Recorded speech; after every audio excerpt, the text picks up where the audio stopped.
Since our premiere a month back, the Unheard Stories has endeavored to bring you the farthest touching stories close to your heart. And today we have another story. Welcome you to the Unheard Stories. It's courtesy of Nature Network. Stories that go deep to the heart. Stories you wish to tell. If you don't wish to tell any story or if you don't wish to say anything, please, you have the right to that. Now, would you introduce yourself? Hi everyone, this is Vannilla Hussein, the ED of Refugee Trans Initiatives, and I'm pleased to be here on this interview, and I hope that my story or my experience can touch the world and bring about a difference. It is our hope too that your story brings a difference.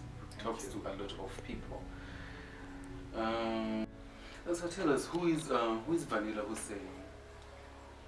Vannilla Hussein is a trans woman who by now has gone through so much in life, including torture, including abuse, including violation, and I stand here still, and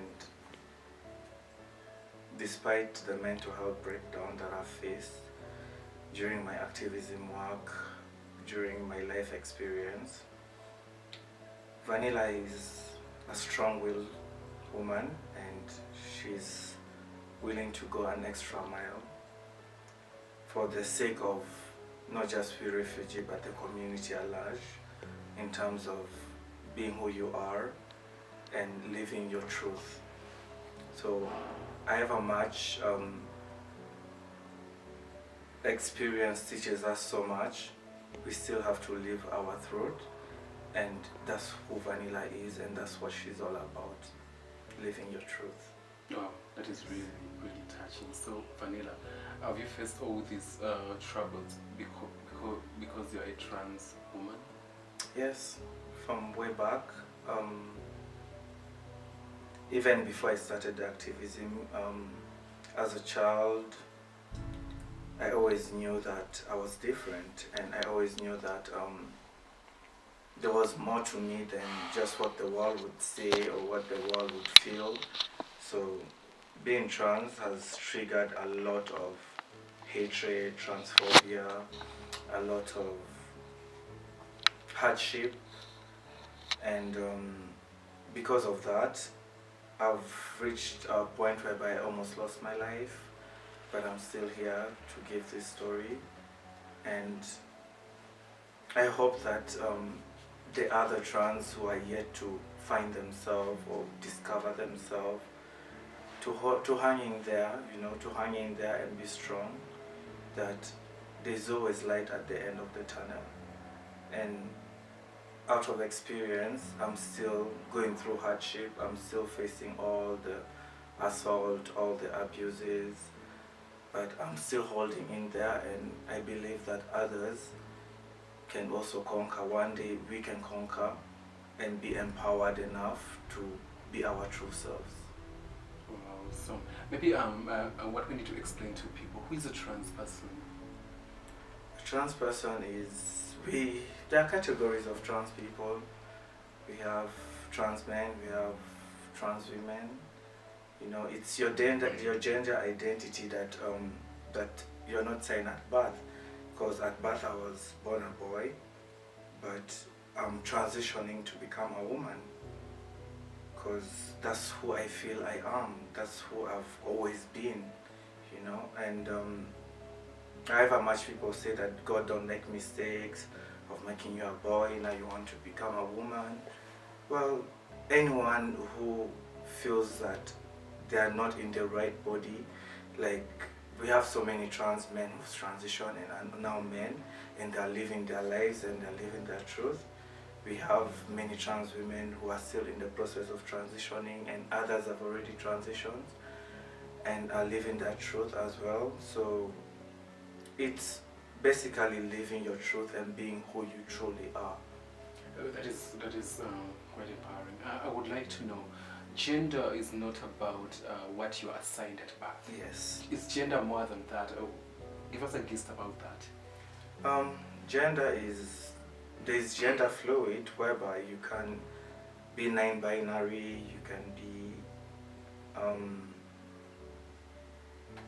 trans, male or female, or there are even asexuals, whereby you can be in between, where you still have you're a woman or a man, but you can.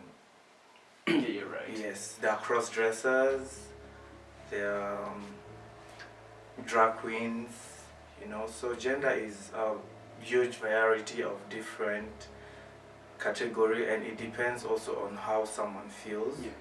And no one should deny you the right to be who you want to be and how you feel inside. Yes. So inside of you, you feel you're a woman. Yeah.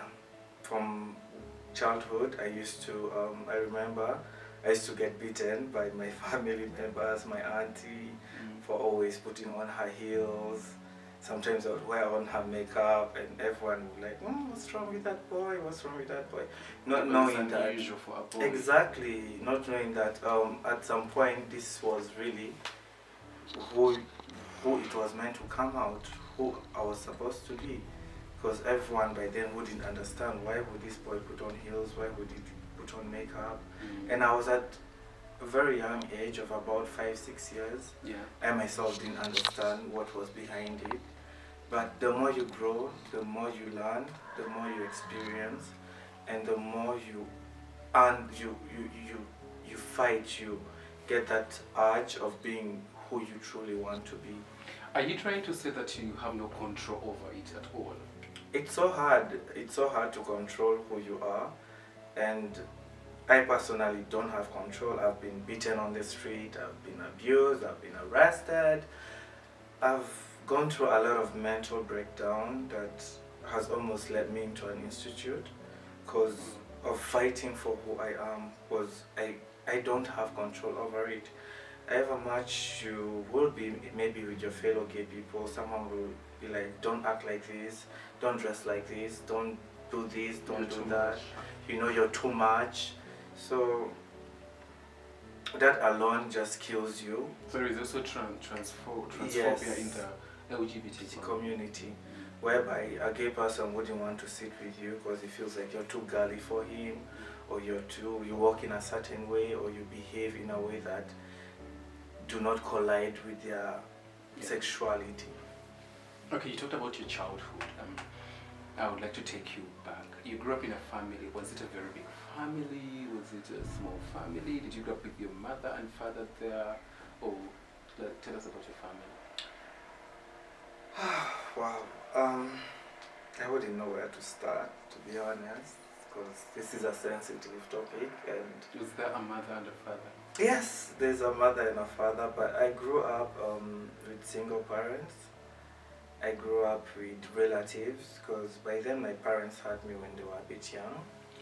And there was not much support, and they never really had the experience of having a child and raising a child and all that. So the support was low. And growing up, I was more submitted to the world. So I had relatives that raised me, I had people that I don't know that took care of me. And during this time, I had stepmothers as well. And during that period of about 5 to 15 years was like really challenging, because living with stepmothers is so brutal sometimes. And I remember at some point, like, I had a very tough childhood, and I used to be treated like the garden boy or the house boy, and when you would reach out to your maybe dad about it, he wouldn't really care, because of course that's his wife. Yeah, and one traumatizing time I could remember my experience as a child was, there's a time I accidentally spilled milk off the table, and I was made to literally lick the milk down the floor. Yes, you can imagine. So it's an experience that has taught me so much in life and really makes me, gives me that urge to push on with life and to know that despite all that I've gone through, that there's still hope for me, there's still hope for the others. There is. And it's something I really don't look back at, but it was really tough. And having several stepmothers, because one year you'll be with this one, the other year you'll be with another one. So my dad was actually such a person. And some would not even want to take you to school, so you had to find and fight your rights to go to school as a child. Exactly. But that taught me so much resilience and so much about life. And I'm glad that they never poisoned me, at least. So I'm still alive to give my story, and it's been challenging. It's been a real challenge growing up and being even gay by then, not knowing that you are trans because you behave like a woman, you behave like a girl, you behave like this. So there was so much stigma around it by then, and even in school, I used to be outed and you have to shift from school to school. So it reaches a point your parents are tired, everyone is tired of you. They're like, this child is like, you're possessed with demons, or you don't belong to the society. So you grow up as a child with so much trauma in your life. You grow up with so much mental issues that you don't even know how to cope with. Yes. So your stepmothers, tell us about your stepmothers. Did they ever see the feminine side of you, and did it ever bother them, like, to torture you in a certain way, or to treat you in a different way? Yes, I remember about 2 of them. Actually, I had like 3 stepmothers, but 2 of them were really cruel, if I should say, and they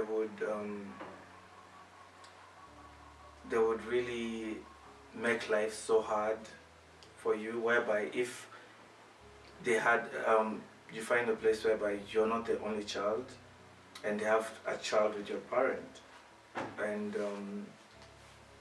you would go out, they would buy for their child things and leave you there. They would do for their child things and you get nothing. Even the school, their child would go to a good school and you're taken to just any other school. So they always made me feel different, like I never belong. And they would never accepted me for who I was, because from childhood I knew that I was different. Yeah. I knew that I wasn't the type that would go according to everyone's wish, like you have to be like this, and they would always compare me to the others, and that would really, why are you not like the other yes person? exactly, why are you not doing this, why are you not like this, and that would really demoralize you as a person and torture me psychologically. So I grew up with a lot of mental issues from step parents, from the life experience, and it really taught me that life can be sometimes so painful, where there's no one to talk to and no one to listen to, and it was a terrible experience with my step parent, and they were just horrible people and never wanted to see you succeed in life. They would always be like, you'll amount to failing, you'll amount to nothing, you are nothing. So you grow up knowing that you're nothing. But you're not nothing. That's how they made me feel.